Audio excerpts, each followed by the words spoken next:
So it's great to be here. It's great to be connected with you all and having the opportunity to present with you all again. I know many of you. Hopefully, I know many of you. Hopefully, many of you, or maybe some current or past students or prospective students in the program.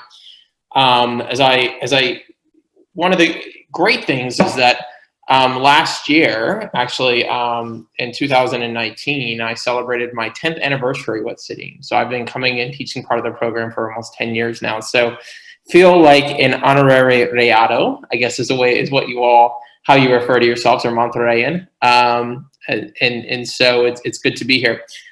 So the thought tonight is typically what I would do is, if I was doing an innovation talk, I would give a little bit of a presentation about the new global economy course that I teach as part of the program. And the program is really centered around giving entrepreneurs and founders of startups and design thinkers a way to sort of think about and approach business and approach innovation differently.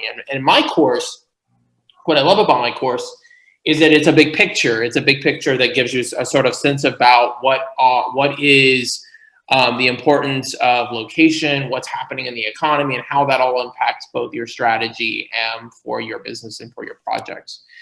I think it's a fun class. We also sort of focus on this question of cities and the role of place and community and how that has an impact on cities. And so normally I would talk about that, but not tonight. Tonight is a little bit differently, and obviously because we are in sort of this new world of really what really is sort of COVID-19 and the impact of that. And so what I thought I would do tonight is talk to you a little bit about what's happening across the world in terms of COVID, and sort of really, from my perspective, think more about sort of what's the impact that it has on cities. And I'll walk through a presentation that I've been giving to lots of sort of folks with my colleague Rich Florida. We've been doing this for cities and mayors and economic development professionals. But one of the things that I thought as we do tonight is just this question of asking the question, what is the role of design and innovation? Much of some of the things that you all are interested in as we talk about this. So that's the agenda tonight. What I thought I would do is I'll talk for about 15 to 25, 30 minutes max, and then really open it up for questions to make this a Q&A, because I think that frankly is a much more interesting way to handle tonight and really tailor some of my thinking to you and have a bit of a dialogue there.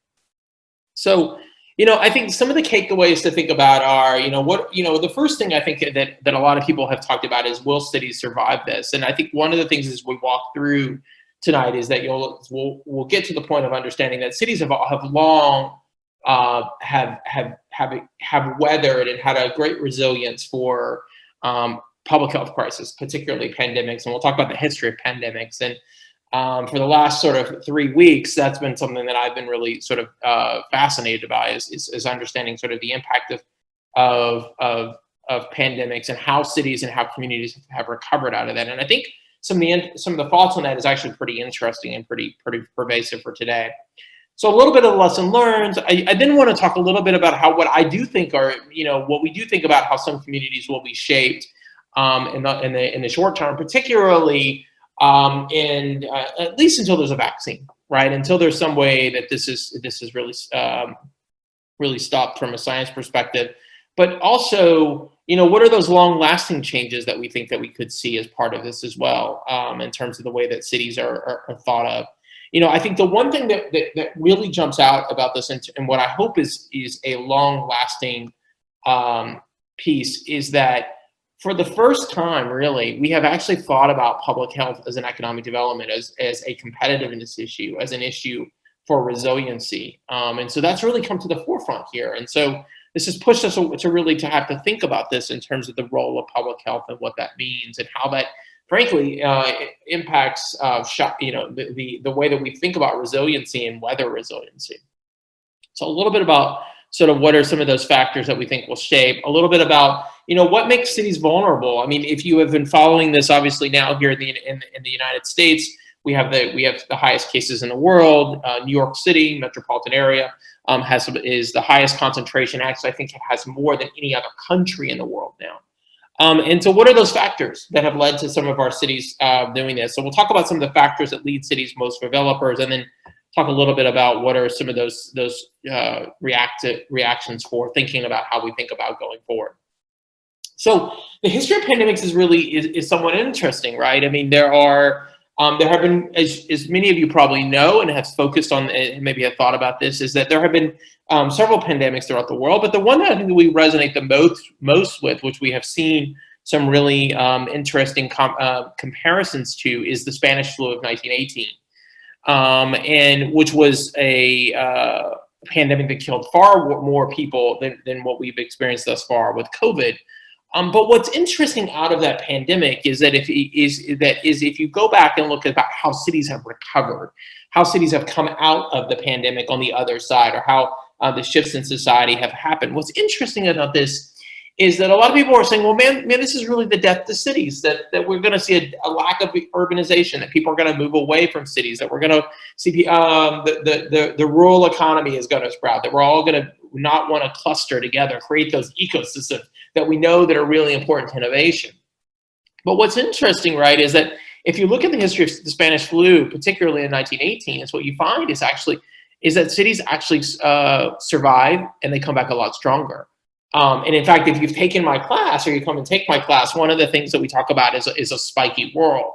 And that is that there are some places that are winners and losers.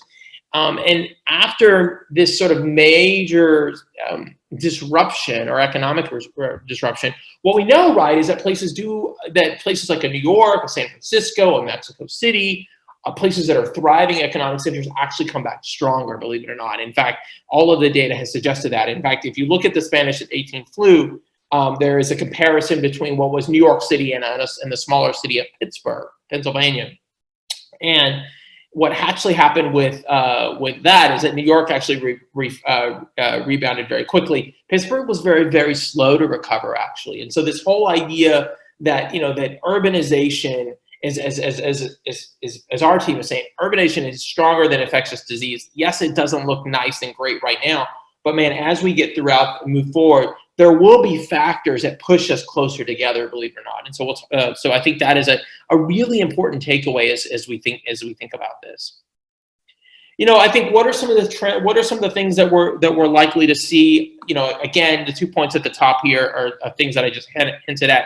Superstar cities and tech hubs recover. We accentuate this sort of winner take all urbanism, partly because as you think about the economy, lots of businesses, enterprises have outposts all over the world. And so what we may see is actually a consolidation of those outposts, and a consolidation of those outposts actually happening in headquarter cities, and many of those being in larger urban areas. So, this winner-take-all urbanism could get even spikier as we go forward. I think that, we most likely will see some alleviation of affordability issues. I mean, we're already sort of seeing that as we look at real estate markets across the world. Smaller communities can have a little bit of an opportunity with this, right? I mean, that it is not a sort of this or that, or this will happen and that will happen and others will lose, but smaller communities actually will have an opportunity at this as well, if have the digital infrastructure to participate, the opportunity to build really strong industry sectors and cohesive ecosystems that are really, really important. So those are all types of things to think about. But it's all going to require sort of this idea of proactively thinking and strategically thinking. And a lot of the things that we've been chatting about with people, with mayors and city officials and business leaders, is that it's not about thinking about recovery, but it's about strategically thinking about the resiliency of the future. And so what does it look like? Yes, the next 6 to 8, 12 months will be quite gruesome. It will be not a good time economically. We will see contractions, no doubt. But what does this look like on the future? And how do we think about our businesses? How do we think about our strategies? And more importantly, like, how do we think about our places where we live and come together to work and play and all those types of things? And so there's a real opportune moment. I'm not to sound so Pollyannish about this, but an opportune moment to think about these opportunities that we sort of have before us. I think some of the things that we're already seeing is that right now, you can see the divide happening. And if you take my course, One of the things that we talk about in the class is this question of a divided world, and that is the divides between have and have-nots, formal versus informal, if we're thinking about this in terms of Mexican terms. And it is this, that many of people like you and me have had the opportunity to stay at home, to social distance, to have everything delivered to us. But in places like the United States, for instance, there's more than 30 million sort of frontline workers who are exposed to this every day. And so we're seeing these divides that we normally would see in the economy actually even play out in this as well.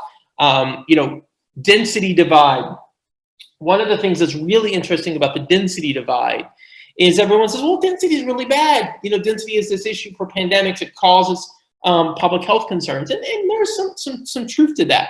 But what's very, very interesting about density is that if you look at, if you go to the New York Times and you look at the maps from New York City, and I'm using New York City because it's my case study, it's my point of reference right now, as I sort of think through this, is if you look at the maps of New York City, what you find actually is that the density, a big difference between areas that have what we call high affluent density and poor density. High immigrant areas, high areas of poverty have been really, really hit by this much more than other areas that have not. Again, so this sort of density divide plays out. And then here in the States, the thing that we're finding is this red-blue divide playing out, how cities and states and things are reacting to this sort of political divide. Some other things that have played a factor, and you can sort of see this play out across the world. I mean, we've talked about age. We know that age, that's sort of in the news. Class is an issue, education, income, what people do, as I said before, the geography of this plays out. Health and wellness. There's been some colleagues that have looked at the health and wellness of how fit a city is, how active a city is. Like a city like I am in Austin, Texas, and maybe a Denver have seen less cases of this per capita than places like Houston or San Antonio, where there's not as much health and fitness. Childless cities have done better on this. Places that don't have children actually are not as vulnerable as well. Multi-generational families, high levels of social capital. These are, again, things that we talk about in my class, but this idea that there are some areas that value what I call strong ties at weak times. The term of social capitalism is defined by the great Robert Putnam. You see that playing out, right? Why was a place like Italy hit so hard as we thought about this pandemic? Part of it is high levels of social capital, large numbers of multi-generational families living under one roof. And so this connection about the way that we actually even build our relationships has created a class of individuals who may be more vulnerable or less vulnerable to this pandemic than others.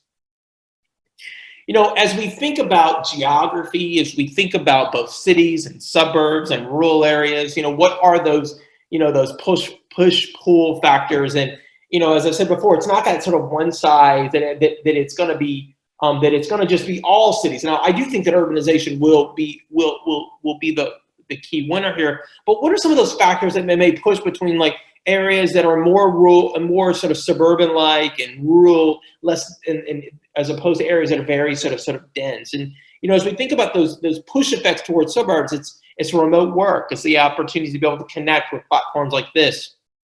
It's the fear that people may not want to take public transportation.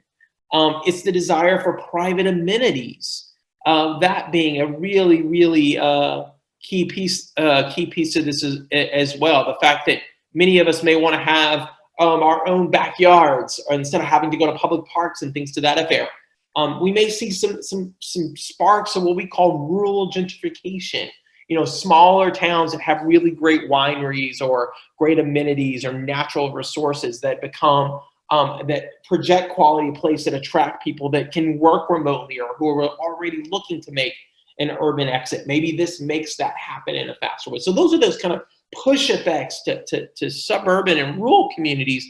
And then as we think about like what will drive cities, and I think this is for me as an entrepreneur or people that think about innovation, these are those factors that I think that are really interesting. And that is fact, we already know that cities are becoming that sort of startup cluster, right? Where innovation is happening, more urban environments, You can follow all the VC dollars. It's all happening in walkable, dense urban areas. That's the case in New York. It's the case in San Francisco, and it's absolutely the case as you look at venture capital across Mexico City, parts of Mexico City, Guadalajara, et cetera, right? Areas that have that density piece to it. So these clusters that are innovation, that are fashion, that are entertainment, that require people to come together probably won't change. That's actually going to continue to have to be like that. Is that networking piece that really plays a role. Again, air travel, we're going to know that air travel is going to be restricted for a bit. That's going to play a role. There may be an effort for, not only is there a fear for people getting on public transportation, but people may look for other ways to connect into the city and connect into the workplace. And so areas that are more walkable, bikeable, have those amenities that have that Jane Jacobs density will be places that may actually be that sort of that push effect towards cities, so to speak. So that's sort of being the framework, right? What are some things that we can sort of think about in terms of how we imagine this recovery going forward, and then as you think about some of the points that I'm gonna walk through, I guess the question I would have for you all who are sort of entrepreneurs and really thought about, or that are really so centered on this idea of innovation and design, what I'd like you to think about is what's that role for innovation, and what is that role that designers will play? Absolutely, a really, really critical piece. And then also, like, what is the market opportunity that we see from startups and enterprises as those go forward as well?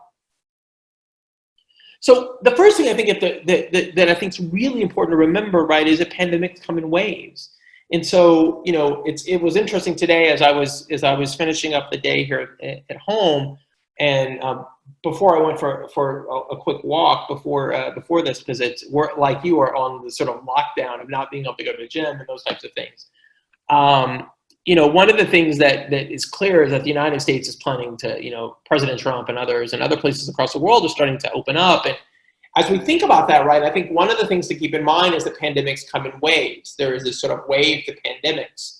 And so there's a first wave and a second wave. And if you look at the flu of 1918, right, there was sort of this bumper, this sort of up and down. And so I think as we think about the coronavirus and the impact of the coronavirus, we have to also think about that as we open up our economy, as we open up our businesses, as we go back to trying to create community, which I know a lot of us are very much starved to do, we have to think about and understand that we have to think of that these things come in waves for sure. I think we've thought about this, that there are really kind of four dimensions that kind of play into the idea of this reopening, and these are sort of being implemented in different ways across the world. I think health and screening checks will be something that will become very normal for us. I think a lot of us believe that, particularly up until there's a vaccine of some sort of development. So we're absolutely going to become really sort of centered on this. And in fact, you can already see this in other countries, South Korea, China, and other places where you can't get on an airplane, or frankly, you can't even land until you've had or you can't go through customs or immigration until you've had health and screening checks. I think that we'll continue to see that. I think we'll see that in concerts, in football stadiums, and maybe even back in schools, frankly, to come back to CEDIM and to be together, to come back to my university, at the University of Texas. We may be doing health and wellness checks more and more, and that may become very, very natural for us. I don't know if it ever become natural, but may become more routine. I think this idea of personal protective equipment, we already sort of seen this happen. This is being the people on the front lines, but even more so now for us as individuals. Here in the States, we're now here in Austin, we're now mandated to wear facial masks. And so one of the things that's been really, really innovative and sort of in a market opportunity is that many of our small businesses here across the country, and both fashion businesses, but also businesses that were doing all kinds of different things, are now making masks and doing them in a way where they don't feel sort of space-like or epidemic-like, right? There's sort of this essentially of this, I hate to say this fashion that's coming out of face and masks, right? And so there is this interesting market opportunity and lots of things that come with this. We're also thinking about design for social distancing. I'll talk about that in a bit. If you're an entrepreneur and you own a restaurant or a cafe or a concert hall, you're going to have to think about that. And then, the rise of personal services, particularly e-services. Here in the States, that was something that was already having a pretty strong clip, but it has been accelerated. In fact, there was a really great piece in the New York Times that looked at how people have been spending their money in the United States recently. And the number one thing that has changed, two number things that have changed is three, I guess. One being groceries. We're all spending more money on groceries because we're eating out less. Two, the really fast curve around delivery services, tech-enabled delivery services. And I know that many of my MBI students were already thinking about those types of businesses as projects, which is great. But then also the other thing was like e-gaming, right? Creating community and trying to do this was the other third piece in the New York Times. And so, I think this question about personal services and the role of personal services, and maybe, it may be different. We may not go to get, used to go every Friday to get my hair cut. I may not go every Friday to get my hair cut now. The person may come to my house. I may not go out for a dinner with friends. I may have a dinner party where we have a chef come in. And there's this whole idea of different market opportunities that may come out of this. And as entrepreneurs, it's about sort of thinking about what do we believe those to be, right? And what are the opportunities for those? So three phases. Mobilization is kind of the part that we're in now. I was telling my husband, Brian, the other day, like when we started talking about this, even as a quote unquote, I hate to call myself an economist, but someone sort of thinks about economics, I was naive about what the impact would be. I hadn't thought that far, right? I had been thinking much more about health and wellness. But we all know that the economic piece of this may be more challenging at the end of the story than the health issues that come with this. And so the economic mobilization is starting to think about that. That's already happening, I know, in many places. But that's going to require not just about that short term, but also thinking long term. The reopening, which we think will happen, and that's going to, and how that happens and what that looks like going forward in the next sort of, 6 to 12 months. And then finally, this recovery piece. And that is, thinking about recovery on many, many ways. One is sort of the resiliency of the larger economy, two, sort of the resiliency of our communities. But the other thing I would propose for you is folks that are thinking about businesses and innovation is what's that impact for you as individuals in terms of your business or your enterprise, or you as an individual with an opportunity. So I think those are going to be really the sort of three phases as we go forward. So what are some things that we have to do as we think about this? And I want to run through them really quickly because I've been talking for almost a half an hour and want to give you some time to ask some questions. First, I think is an economy assessment. I think that a lot of us are having to assess our economy. A lot of it's been on the small business side, SMBEs. But one of the things that we all know is that some sectors are at greater risk than others. And so as you think about as an entrepreneur, what are the market opportunities? Do some sectors in terms of like e-distribution, technology-enabled services, personalized services, do they have a higher growth opportunity than those that do not? How do we think about those growth opportunities on a long-term basis as we think about resiliency? And what are the market opportunities as well? So assessing local economies.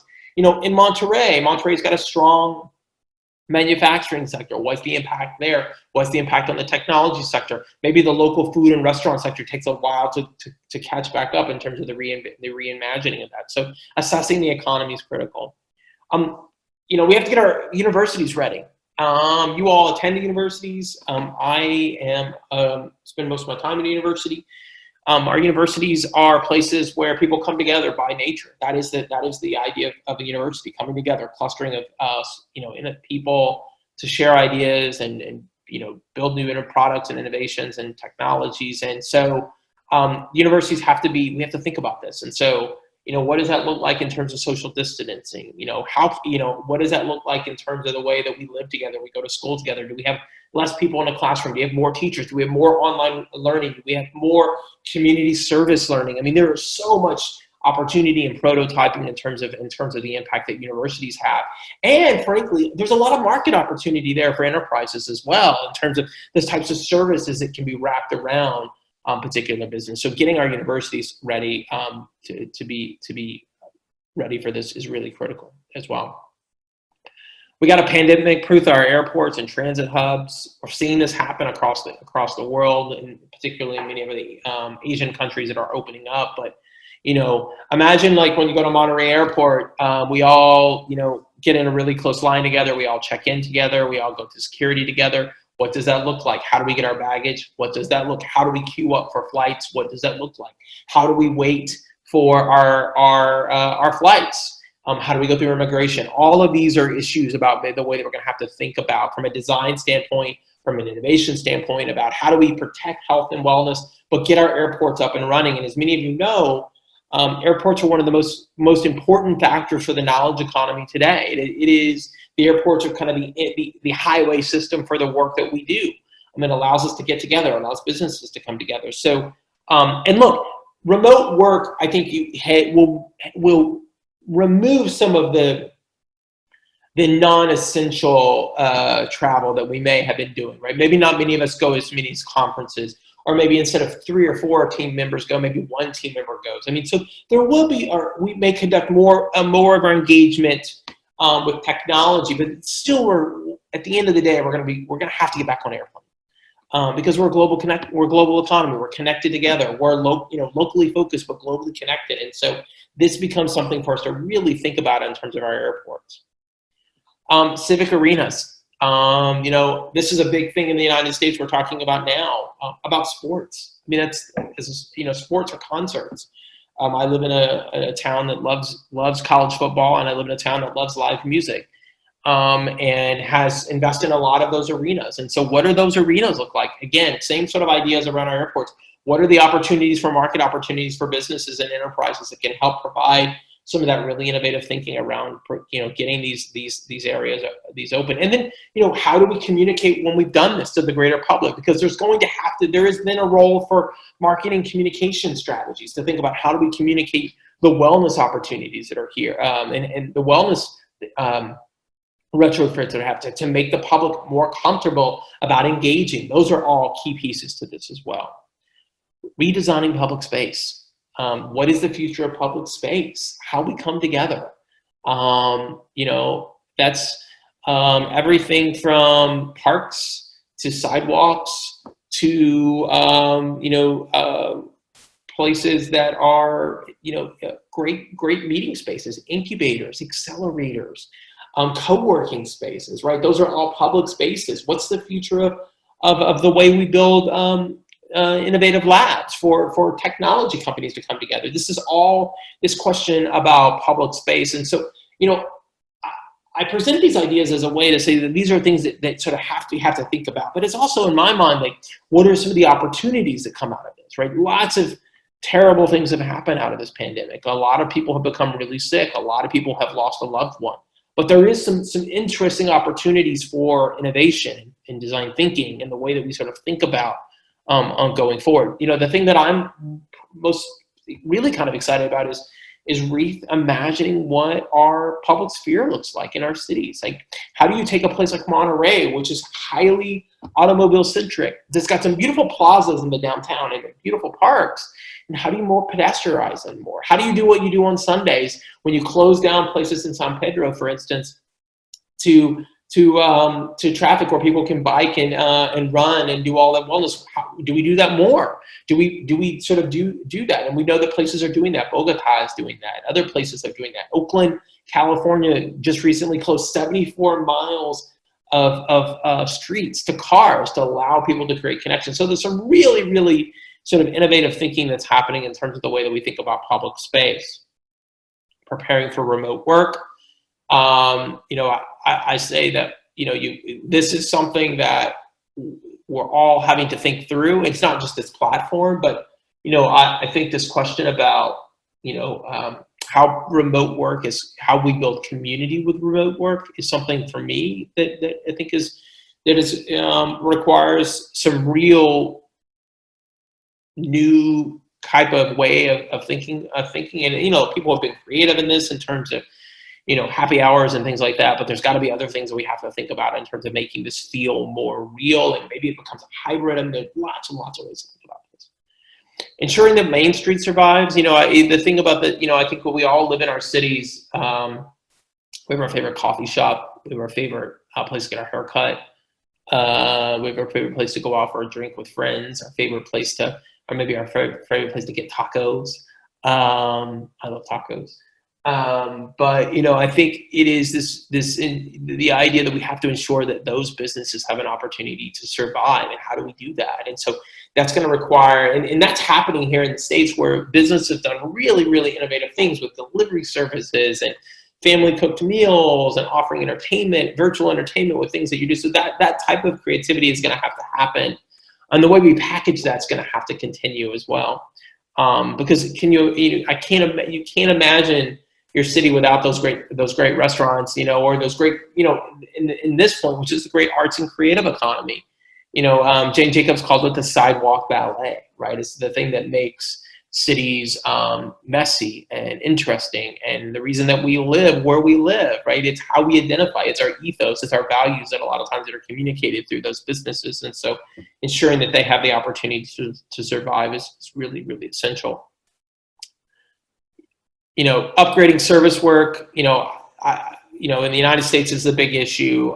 In Mexico, this continues to be a big issue with informality work. And so, how do we ensure that people that are in these service jobs, do we do a better job of providing better wages and better services and better protective gears? I think one of the things that has jumped out here in the United States, particularly, has been a new definition of what is essential work. And for a long time, the argument against providing better pay or better benefits for service-based workers has been around the idea that it was cost prohibitive, that it was not economically feasible. But now I think one of the things that I think that we take out of this maybe is that these workers, people that take care of our kids, people that deliver us food, people that are grocery shopping for us, taking care of us in hospitals, delivery people, those types of folks, are really essential, and they're really critical to the infrastructure of today's economy, particularly today's knowledge economy. They were kind of in the back, in the back, just kind of not hanging out, but doing work and not really getting visibility for this. But now I think we've all come to the agreement that these folks are really essential. So we're going to have to think about what are those safety nets that are therefore really, really critical going forward. And that really falls again to thinking about stuff about how we continue to protect less advantaged communities and really focus that on. And that is, and if you take my class, I'll talk a lot about this, about the insurance of ensuring that people still have the opportunity to really create opportunity and have an upward mobility. I think in something like this that has brought this to bear, perhaps more so than before. And that to me is something that I walk away with. So.